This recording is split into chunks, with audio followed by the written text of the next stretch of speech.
हाय जान lover, welcome to my channel. पिछले part में हमने देखा था कि बाओ के बेस्ट फ्रेंड की बात सुनकर जान ईबो को घूरने लगता है। अब आगे ईबो चुपचाप बैठा हुआ था। वो कुछ नहीं बोल पा रहा था और ना ही अपने हाथ पैर हिला पा रहा था। जान मन ही मन सोचने लगता है, अच्छा तो ईबो बाओ को पहले से जानता था और सिर्फ जानता ही नहीं पहचानता भी है बहुत अच्छी तरह से, और दोनों एक दूसरे के फ्रेंड्स भी है। मैं उसे इतनी सारी बातें बताता हूँ और उसने मुझे इतना भी नहीं बताया कि वो बाओ को पहले से जानता है। वाओ ईबो, दैट्स सो ग्रेट। वहीं दूसरी तरफ ईबो हाई क्वेन को गुस्से से घूर रहा था। उसने चिल्लाकर कहा, हाई क्वेन, या तो तुम अभी के अभी पूरी बात जान को बताओ, नहीं तो तुम अपना इलाज कराने के लिए तैयार हो जाओ, क्योंकि तुम्हें अब इसकी बहुत बड़ी सजा मिलेगी। जैसे ही उसकी नज़र जान की तरफ गई, उसने अपनी आवाज़ को धीमा कर लिया। वो किसी भी तरह से जान को फिर से दुखी नहीं करना चाहता था, इसलिए उसने कहा कि किसी को भी अब कुछ करने की ज़रूरत नहीं है। हम लोग इसके बारे में आराम से बैठकर बात करेंगे। बगल में बैठा युआन चुपचाप सब ड्रामा देख रहा था। वो मन ही मन सोच रहा था कि देखते हैं अब कहानी आगे कैसे बढ़ती है।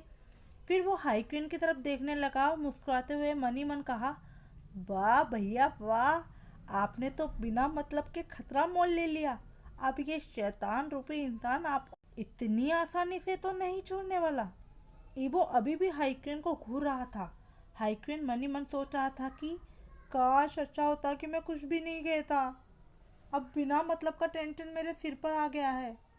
उसने कहा कि जान, जैसा तुम सोच रहे हो वैसा कुछ भी नहीं है। बाओ बस वांग ग्रुप्स के एक बिजनेस पार्टनर है। उसका और वांग ग्रुप्स का रिश्ता सिर्फ इन्फिनिटी सॉफ्टवेयर को लेकर है। उसके आगे हम लोगों के बीच में कोई दोस्ती नहीं है। हाई क्वीन की बात सुनकर जान थोड़ा रिलैक्स हुआ और मन ही मन कहने लगा, थैंक गॉड मेरा ईबो बाओ जैसी लड़कियों के पीछे नहीं भागता। इसी तरह तीनों भाइयों के बीच नोकझोंक चलती रही। जान मन ही मन सोचता है, कितना अजीब रिश्ता है ना इन तीनों भाइयों का। पल भर में ही एक दूसरे से लड़ने लगते हैं और अगले ही पल प्यार दिखाने लगते हैं। तभी ईबो ने कहा कि असल में हम तीनों भाइयों में से कोई भी उस बाओ को पसंद नहीं करता। उसके चेहरे पर साफ साफ दिखता है कि वो बस अपने फायदे के लिए सोचती है।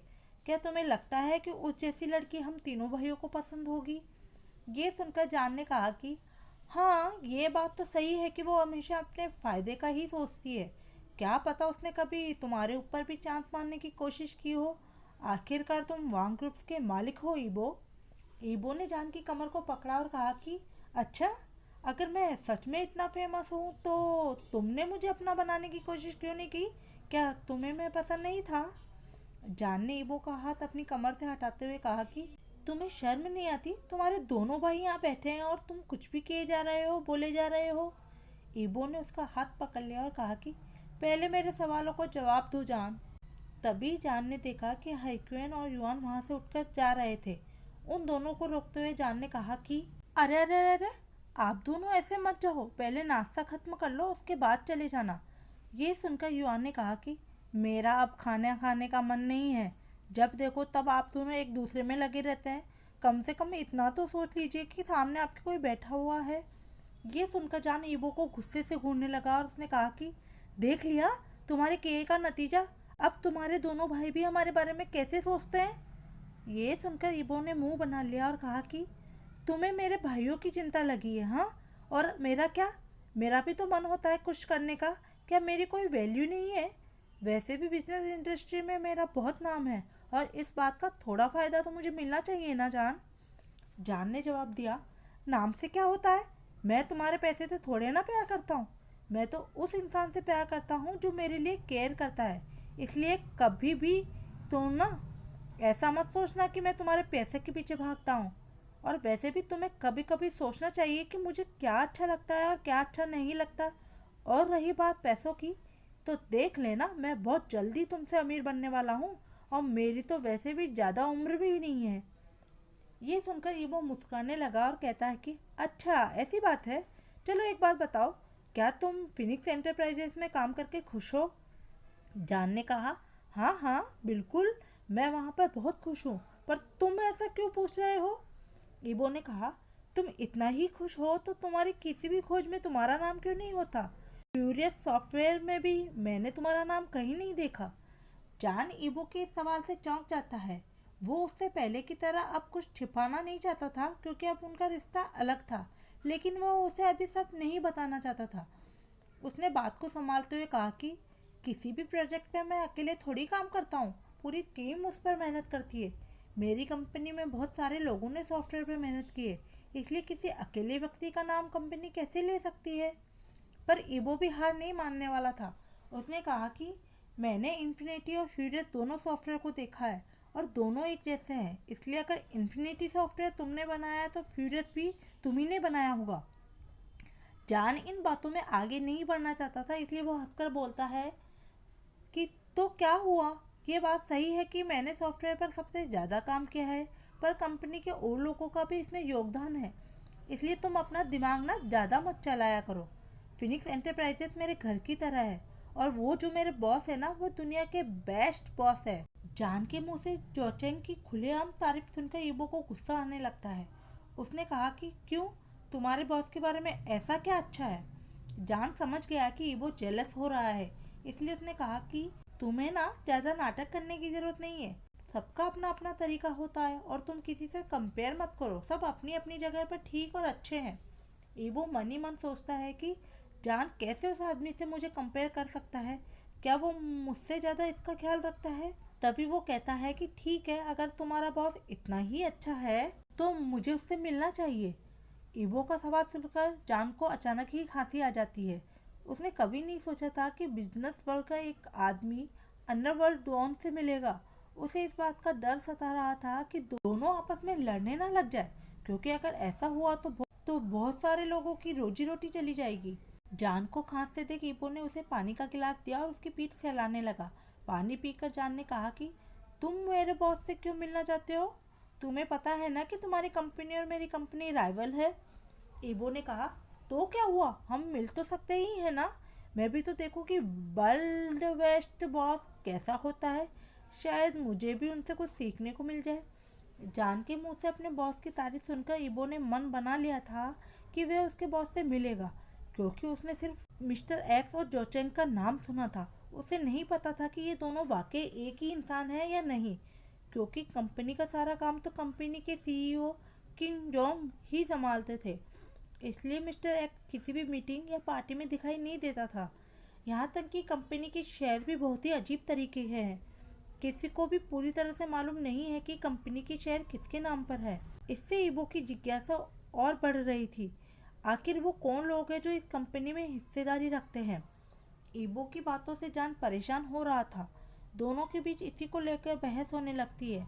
जहाँ जान नहीं चाहता था कि ईबो किसी भी तरह जोचेंग से मिले, वहीं ईबो उससे मिलना चाहता था। ईबो कहता है कि दोनों कंपनी मिलकर काम करेगी तो हमारे बिजनेस के लिए अच्छा होगा, और मैं तुम्हें फोर्स नहीं कर रहा, बस एक सजेशन दे रहा हूँ। अगर तुम्हारा मन हो तो अपने बॉस से बात कर सकते हो, नहीं तो नो इश्यूज, मैं अकेला ही तुम्हारे बॉस से मिल लूँगा। तुम्हें इसके बारे में चिंता करने की कोई ज़रूरत नहीं है। जान कुछ भी नहीं समझ पा रहा था कि वो क्या करे, कैसे ईबो को रोके। तभी ईबो ने कहा कि चलो चलते हैं। जान ने कहा कहाँ। ईबो कहता है फिनिक्स एंटरप्राइज। और कहाँ। ये सुनकर जान के होश उड़ गए। उसने कहा कि क्या तुम मेरे बॉस से आज ही मिल रहे हो, मेरा मतलब अभी, मतलब क्यों। ये सुनकर ईबो हंसने लगा।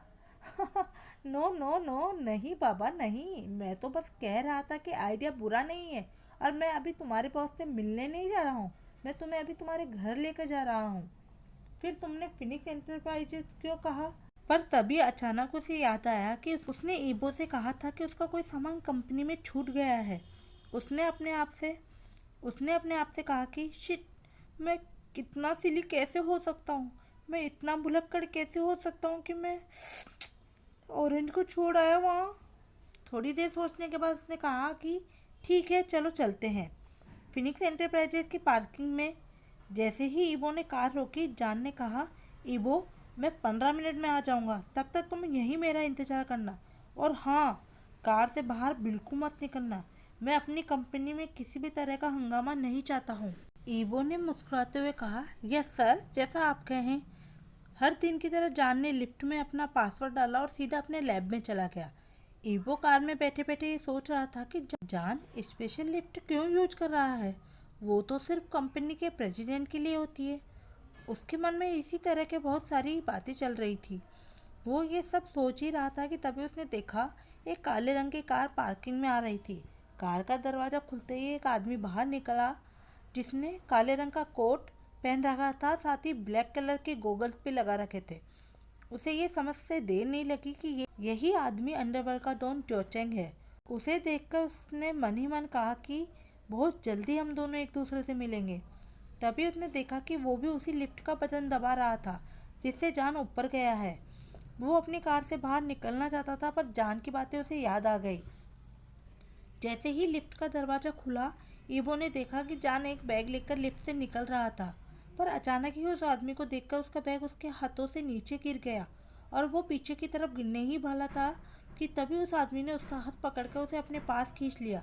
जान अभी भी अपनी आंखें बंद करके खड़ा था कि तभी जोचेंग ने कहा कि ठीक है, आंखें खोल सकते हो तुम, क्योंकि अब तुम पूरी तरह से सुरक्षित हो। जान ने जैसे ही अपनी आंखें खोली तो जोचेंग को अपने सामने पाया और उसने उसे देखते ही कहा कि थैंक यू बॉस, अगर आपने मुझे पकड़ा नहीं होता तो मैं गिर जाता। ये सुनकर जोचेंग हंसने लगा और कहा कि वेरी फनी, मैंने तुमसे कितनी बार कहा है कि मुझे थैंक यू मत बोला करो, अब तुम्हें इसकी सज़ा मिलेगी। और उसने ये कहते ही जान का हाथ फिर से छोड़ दिया। वो जैसे ही गिरने वाला था उसने दोबारा से उसका हाथ पकड़ लिया और कहा कि क्यों, मज़ा आया, कैसी लगी सज़ा।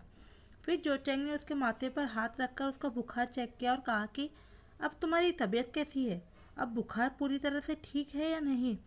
कल रात तुम अचानक कहाँ चले गए थे, कम से कम जाने से पहले एक बार मुझे बता तो देते। जान ने जोचेंग को रोकते हुए कहा कि बॉस प्लीज़, अब आप एक साथ इतने सारे सवाल मुझसे मत पूछिए।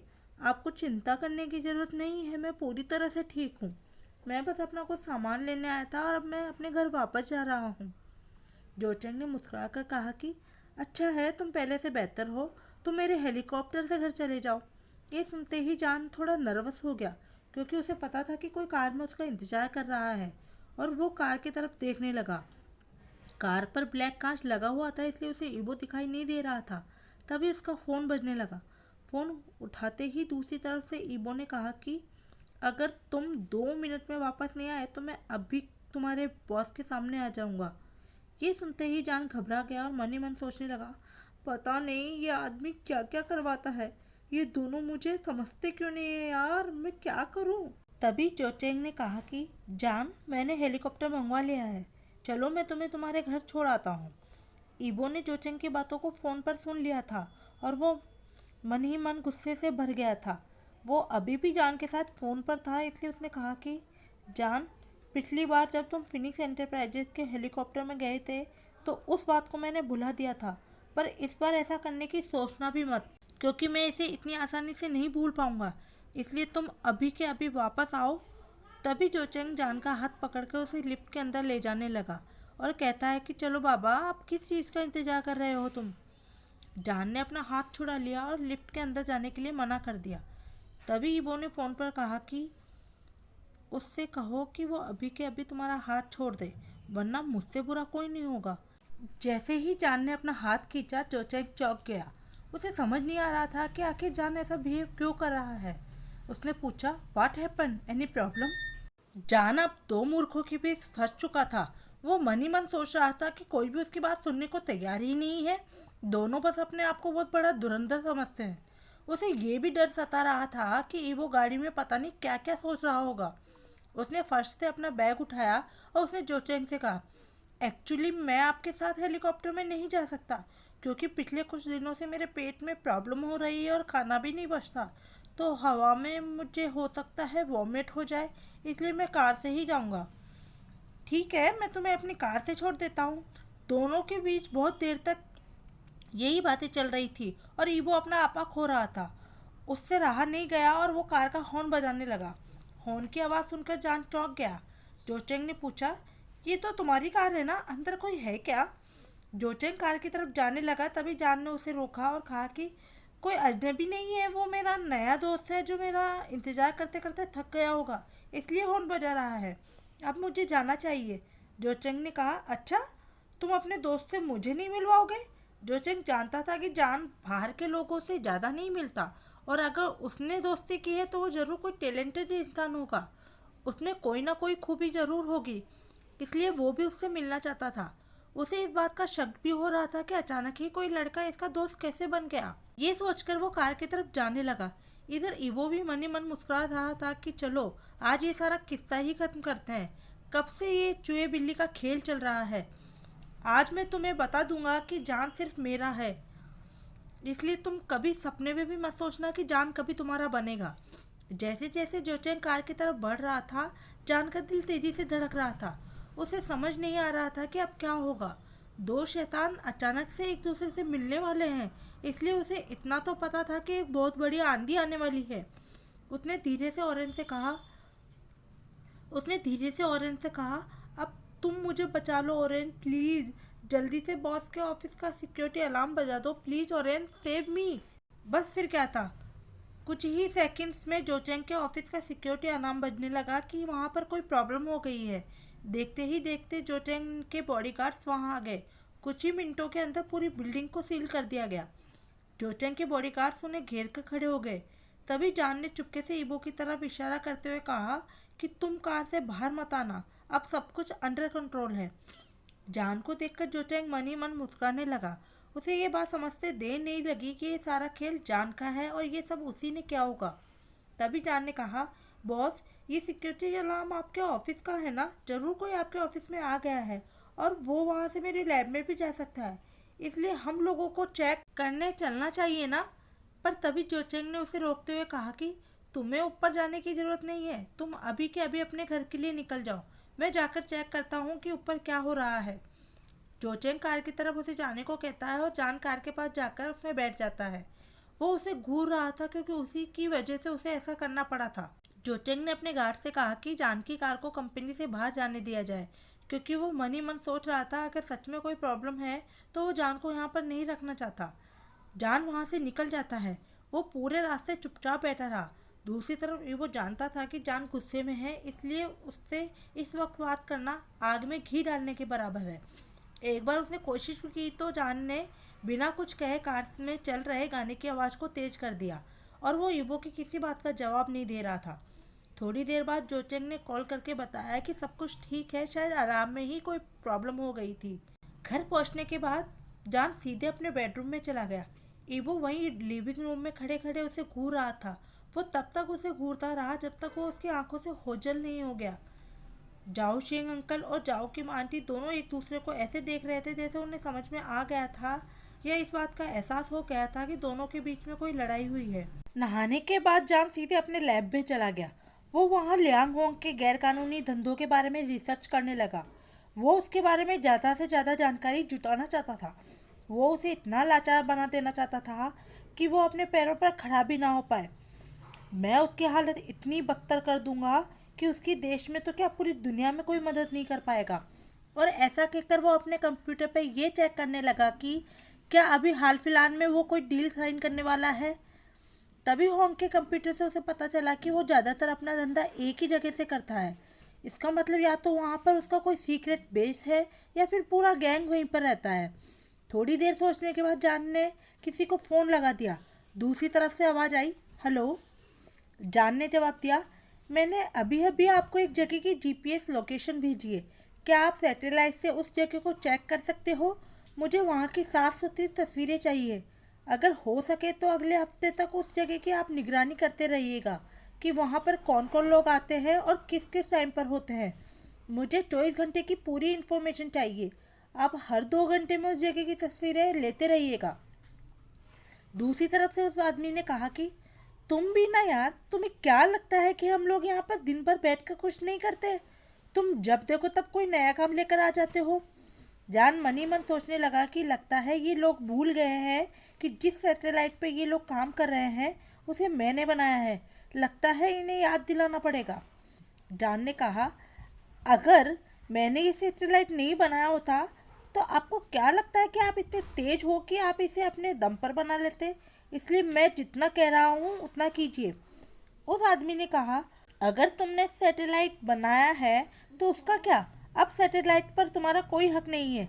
अब उसके ऊपर सिर्फ सरकार का हक है। इसलिए ऐसा मत सोचो कि तुम जब चाहो तब उस पर हुक्म चला सकते हो। जान ने कहा, ये मत भूलना कि जब भी मैं कोई नई चीज़ बनाता हूँ तो मैं एक कॉन्ट्रैक्ट साइन करता हूँ कि जब भी मुझे उसकी ज़रूरत पड़ेगी तो मैं उसका इस्तेमाल कर सकता हूँ। और मेरा काम ऐसा तो नहीं है कि मैं सरकार के काम में दखल दे रहा हूँ। इसलिए अगर आपने वो कॉन्ट्रैक्ट नहीं पढ़ा है तो प्लीज़ आप उसे आगे से पढ़ लीजिएगा। उस आदमी ने कहा, मेरे पास उस तरह का कोई कॉन्ट्रैक्ट नहीं आया। अगर तुम सच बोल रहे हो तो तुम ही मुझे क्यों नहीं भेज देते? मैं भी देखता हूँ कि आखिर उस कॉन्ट्रैक्ट में ऐसा क्या लिखा है। जान को इस बातचीत से अब इरिटेशन होने लगी थी। वो चिल्लाकर बात नहीं करना चाहता था क्योंकि वो जानता था कि दूसरी तरफ से कोई बुजुर्ग बात कर रहे हैं। वो जब भी इस आदमी को फ़ोन करता था वो ऐसे ही उल्टे सीधे सवाल करता था। जान ने कहा, ठीक है, अगर ऐसी बात है तो मैं आपके बॉस से बात करता हूँ, फिर आपको पता चल जाएगा कि मैं कौन हूँ। और हाँ, आपकी जानकारी के लिए मैं बता दूँ कि मैंने हम दोनों की बातचीत रिकॉर्ड कर ली है, इसलिए मैं उसे भी आगे भेज दूँगा। फिर जब कोई आकर आपसे पूछेगा तो मेरा नाम मत लीजिएगा क्योंकि तब मैं आपकी कोई हेल्प नहीं करूँगा। ये सुनकर उस आदमी ने दूसरी तरफ से कहा कि क्या जान, तुम भी ना, मैं तो बस मजाक कर रहा था। तुम जब देखो तब मेरे बारे में कंप्लेन करते रहते हो। ठीक है, मैं तुम्हारी मदद करूँगा, इसलिए तुम मेरे बारे में किसी को कुछ कहना मत, ओके? ये सुनकर जान हंसने लगा और कहा कि ठीक है, पर अब मेरी शर्त बदल गई है। अब आपको हर एक घंटे में उस जगह की तस्वीर लेनी है। अगर वहाँ पर कोई गाड़ी आती है तो मुझे उसका लाइसेंस प्लेट का नंबर चाहिए। वहाँ पर जितने भी लोग आएंगे मुझे सबके फुटेज चाहिए। उस आदमी ने कहा, पर पहले तो तुमने कहा था कि तुम्हें हर 2 घंटे में एक फ़ोटो चाहिए, अब 1 घंटे की बात क्यों कर रहे हो? जान ने हंसते हुए कहा कि अच्छा, मैंने ऐसा कहा था क्या? ओके, तो फिर मैंने अपना मूड बदल लिया है, इसलिए अब मुझे हर 1 घंटे में उस जगह की फुटेज चाहिए। और अगर अब आपने कुछ और पूछा तो उसे आधे घंटे भी मैं कर सकता हूँ। फिर हर जान की बात पूरी सुने बिना ही उस आदमी ने फ़ोन काट दिया। थोड़ी देर बाद उसने जान के नंबर पर मैसेज किया कि कल से वो समय से सारी तस्वीरें भेज देगा और सारी इन्फॉर्मेशन भी। मैसेज पढ़कर जान मन ही मन मुस्कुराने लगा। उस बात से अपना ध्यान हटाकर जान फिर से लियांग हो की जांच पड़ताल करने लगा। उसका पॉलिटिक्स में भी थोड़ा बहुत इंटरेस्ट बढ़ रहा था। वो चुपके चुपके बड़े बड़े नेताओं के साथ संपर्क कर रहा था। वो जानता था कि वो अगर कभी भी किसी दलदल में फंसता है तो ये नेता लोग उसे बाहर निकाल सकते हैं। इसलिए वो अपने भविष्य की तैयारी भी कर रहा था। यहाँ तक कि वो अपने बच्चों को भी राजनीति में आने के लिए प्रेशराइज कर रहा था। जान मन ही मन सोचने लगा कि अब तो समय ही बताएगा कि तुम्हारे जैसा शैतान और क्या क्या कर सकता है। जान अब दूसरे नेताओं के बारे में भी इंफॉर्मेशन कलेक्ट कर रहा था क्योंकि वो जानता था कि लियांग होंग से लड़ाई करना इतना आसान नहीं होगा। सिंगापुर में बड़े बड़े लोगों से उसकी जान पहचान है और यहाँ तक कि पूरे देश का आधा पैसा उसके फैमिली मेम्बर्स के पास है। इसलिए कोई भी उनसे पंगा लेने के बारे में तो नहीं सोच सकता। चांद ने मन ही मन सोचा कि अगर वो लियांग खानदान से जंग जीतना चाहता है तो वहाँ के नेताओं के बारे में भी उसे जानकारी इकट्ठा करनी पड़ेगी क्योंकि ऐसी चीज़ें आगे चलकर उसके काम आ सकती है। लियांग होंग के दोनों बेटों का भी कभी कभी बड़े बड़े लोगों के साथ उठना बैठना होता था, इसलिए उन पर भी नज़र जान रख रहा था बराबर। आखिर वो दोनों अपने खाली समय में करते क्या हैं, ये जानना बहुत ज़रूरी था। वो उसकी बेटी लियांग बाओ के बारे में भी जानकारी इकट्ठा करने की कोशिश कर रहा था। जान एक एक करके सबको मिटाना चाहता था ताकि कोई बाद में दोबारा उस पर हमला ना कर पाए। वो अपने काम में इतना व्यस्त हो गया कि उसे समय का थोड़ा सा भी आइडिया नहीं हुआ। जब उसने घड़ी देखी तो दिन के 3 बज गए थे। वो मन ही मन सोचने लगा कि ओह शिट, मैं तो लंच करना ही भूल गया और मुझे दवाई भी खानी थी। देखो तो, उस शैतान को मेरी बिल्कुल भी याद नहीं आई। उसने मुझे कॉल तक नहीं किया।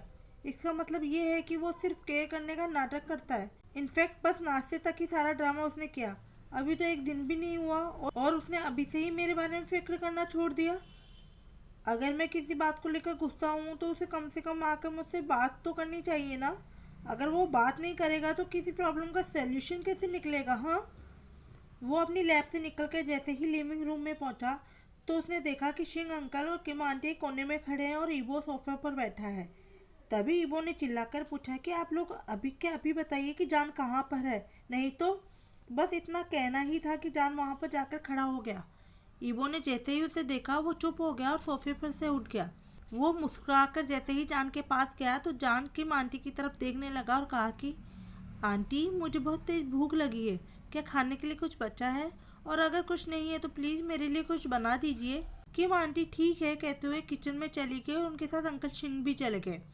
जान वापस अपने बेडरूम में चला गया। वो रूम में जाकर खिड़की के पास खड़ा होकर सूरज को देखने लगा। ईबो ने मन ही मन सोचा कि तो तुम अभी भी गुस्से में हो। ईबो जान के बेडरूम का पासवर्ड जानता था, इसलिए वो सीधा अंदर चला गया और पीछे से जाकर जान को गले लगा लिया। जान ने कोई भी रिएक्शन नहीं दिया, वो बस चुपचाप खड़ा रहा। जान जानता था कि ऐसे मौक़ों पर चुप रहना सबसे अच्छा होता है। तभी ईबो ने अपना सिर जान के कंधे पर रखते हुए कहा, आई एम सॉरी। वो समझ गया था कि पार्किंग लॉट में उसने क्या किया था। वो बिना किसी मतलब के जोचेंग से जेलस हो रहा था, पर पता नहीं क्यों वो जान को जब भी किसी और से बात करते हुए पाता था तो उसे बहुत जलन होती थी। ऐसा इसलिए भी हो सकता है क्योंकि उन दोनों का रिश्ता अभी अभी शुरू हुआ था और उसे डर था कि कोई उसे जान से अलग ना कर दे। ऐसी फीलिंग होना लाजमी भी था। ईबो ने जान को अपनी तरफ घुमाया और उसके गालों को सहलाते हुए कहा, प्लीज़ कुछ तो बोलो, तुम्हारी खामोशी अब मुझसे बर्दाश्त नहीं हो रही। मैंने तुम्हारी खामोशी को 7 साल झेला है, इसलिए प्लीज़ मेरे साथ ऐसे खामोश मत रहो, नहीं तो मेरी जान चली जाएगी। जान ने गहरी सांस लेते हुए कहा, मैंने तुमसे पहले ही कहा था ना कि मेरे और जोचेंग के बीच कुछ नहीं चल रहा, फिर भी तुम बिना किसी बात के जलते रहते हो। तुमने पार्किंग लॉट में जो भी कुछ किया था उसकी ज़रूरत नहीं थी। वो चुप रहकर जान को भी अच्छा नहीं लग रहा था, पर वो जानता था कि ऐसा करना ज़रूरी है, नहीं तो ईबो आगे चलकर ऐसी गलती करता रहेगा। इसलिए बिना कोई फीलिंग दिखाए वो उससे रोबोट की तरह बात कर रहा था। ईबो ने उसे वापस अपने भावों में भरते हुए कहा कि प्लीज़ जान, प्लीज़ मुझे माफ़ कर दो, मुझे पता है मुझसे क्या गलती हुई है। आगे से मैं कोशिश करूँगा कि मैं इस बात का ध्यान रखूँ और दोबारा ये मिस्टेक ना करूँ। जान ने कहा कि अच्छा यही होगा कि तुम दोबारा इस बात को दोहराना नहीं, नहीं तो हमारे बीच में बिना मतलब के झगड़े होते रहेंगे और मैं बार बार तुमसे झगड़ा नहीं करना चाहता। अगर तुम चाहते हो कि मैं तुम पर भरोसा करूं तो तुम्हें भी तो मेरे ऊपर भरोसा करना चाहिए ना। अगर मैंने कहा कि मेरा किसी के साथ कोई चक्कर नहीं चल रहा था, मतलब नहीं चल रहा, इसलिए जब तक तुम मेरे ऊपर भरोसा नहीं सीख लेते हमारे रिश्ते का कुछ नहीं होगा। ईबो ने हाँ में सिर हिलाते हुए कहा कि ठीक है, मैं पूरी कोशिश करूँगा, पर तुम्हें भी मेरे से एक प्रॉमिस करना होगा कि तुम कभी भी मुझसे बात करना बंद नहीं करोगे।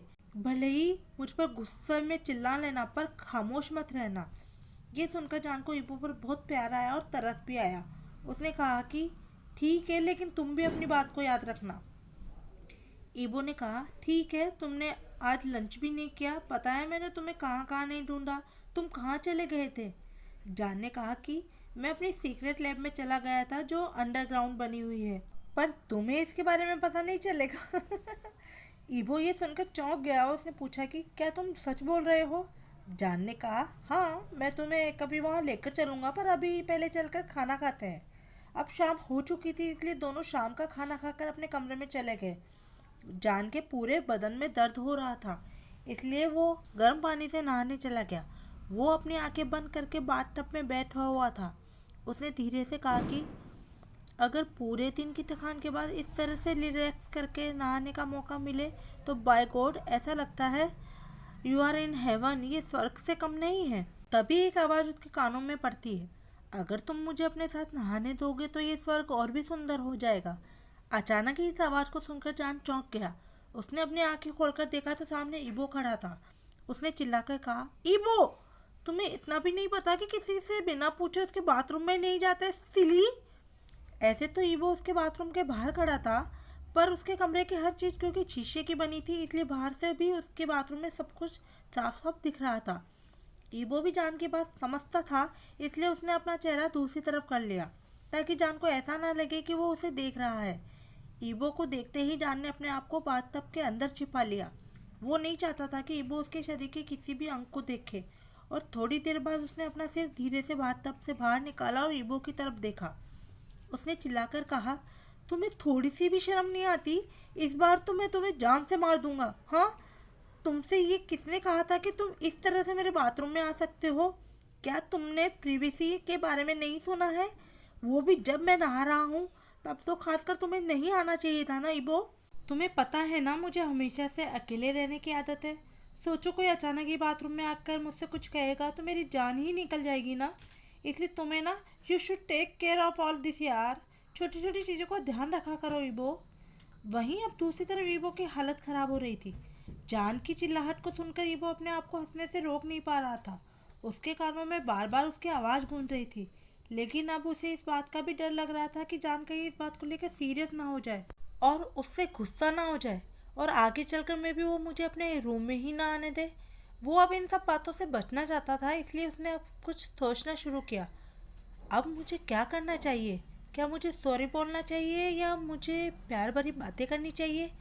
जिस तरह से वो मेरे ऊपर चिल्ला रहा है, इसका मतलब तो यही बनता है कि वो अभी गुस्से में है, इसलिए मुझे सोच समझ कर जवाब देना चाहिए। काफ़ी देर सोचने के बाद ईवो अब जवाब देने के लिए तैयार था। ईवो ने कहा, मेरी जान तुम चिंता मत करो, मैं तुम्हारी प्रिवेसी का बिल्कुल भी उल्लंघन नहीं करने वाला हूँ। और अगर मैं सच कहूँ तो मैंने कुछ देखा नहीं है, ट्रस्ट मी। और वो जो तुम्हारी पीठ पर तिल है ना, वो बहुत सेक्सी है, बिल्कुल तुम्हारी लिप्स वाले तिल की तरह। ईवो को कभी कभी जान को चिढ़ाने में बहुत मज़ा आता था, क्योंकि वो जब भी ऐसी बातें करता था जान गुस्से में अपना मुंह बना लेता था और वो वाला मुंह देखकर ईवो मन ही मन खुश हो जाता था, क्योंकि गुस्से में जान उसे बहुत ही क्यूट लगता था। जान ने कहा कि तुम ना बहुत शैतान आदमी हो, मैंने ना आज तक ऐसा आदमी नहीं देखा। जब देखो तब अपनी नज़र बस इधर उधर दौड़ाते रहते हो। अब आगे से कुछ भी ऐसा करने की कोशिश की ना तो मैं ना तुम्हारे पैर तोड़कर तुम्हें घर के अंदर बिठा दूंगा, जिससे तुम इधर उधर दौड़ना बंद कर दोगे। आज के लिए इतना ही फ्रेंड्स। वीडियो अच्छा लगा हो तो लाइक कीजिए, शेयर कीजिए, मेरे चैनल को सब्सक्राइब जरूर कीजिएगा। Love you all, thanks for watching, bye bye.